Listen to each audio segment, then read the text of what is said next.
Hey all. ரீசெண்டாக நான் என்னோடய ஃப்ரெண்டு வீட்டுக்கு வந்து லஞ்சுக்கு சாப்பிட்றதுக்கு போயிருந்தோம். நாங்கள் ஒரு 4-5 பேர் போனோம். என்ன அப்படின்னா எல்லாருமே சாப்பிட்டு முடிச்சிட்டாங்க. நான் மட்டும் வந்து சாப்பிட்டுட்டே இருந்தேன். அப்போ வந்து அவங்க எல்லாரும் என்ன நினச்சிட்டாங்க, நான் வந்து நிறைய சாப்பிட்டுட்ருக்கேன், அதனால தான் இவ்வளோ டைம் ஆகுது அப்படிங்கிற மாதிரி நினச்சிக்கிட்டாங்க. ஸோ அதுக்கப்புறம் நாங்கள் பேச ஆரம்பித்தோடனே என்னை வந்து நீ நிறைய சாப்பிட்ட, அதனால தான் நீ வந்து குண்டாக இருக்க, நீ நிறைய சாப்பிட்றதுனால தான் குண்டாக இருக்க, அன்னைக்கு கூட நாங்கள் எல்லாருமே சாப்பிட்டு முடிச்சிட்டோம், ஆனால் நீ வந்து சாப்பிட்டுட்டே இருந்த அப்படின்ற மாதிரி அவங்க சொல்லிகிட்டே இருந்தாங்க. ஆக்சுவலி ஒரு விஷயம் நல்லா புரிஞ்சுக்கோங்க, ஒருத்தவங்க நிறைய சாப்பிட்டா மட்டும் குண்டாயிடவே மாட்டாங்க.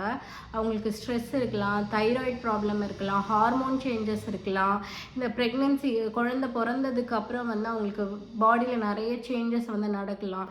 நிறைய ரீசன்ஸ் இருக்கும்போது வந்து சாப்பிட்ற ஃபுட்டுனால மட்டும்தான் ஒருத்தவங்க வந்து ஃபேட் ஆவாங்க அப்படின்னு கிடையவே கிடையாது.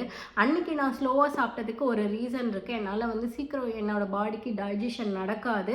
அதனால நான் ஒவ்வொரு சாப்பாடையும் ரொம்ப மென்று மென்று பொறுமையாக சாப்பிட்டு அது முழுங்கிறதுனாலேயே நான் மற்றவங்களை விட ரொம்ப ஸ்லோவாக தான் சாப்பிடுவேன். இன்னொன்று, இந்த நீ ஃபேட்டாக இருக்க, குண்டாக இருக்க அப்படிங்கிற விஷயம் வந்து இது இன்னைக்கு நேற்று நடக்கிறது இல்லை. நான் என்னைக்கு குண்டானனோ அன்னையிலேருந்து நிறைய பேர் வந்து இதை கீப் ஆன் டெல்லிங், நீ குண்டு, ஃபேட்டு,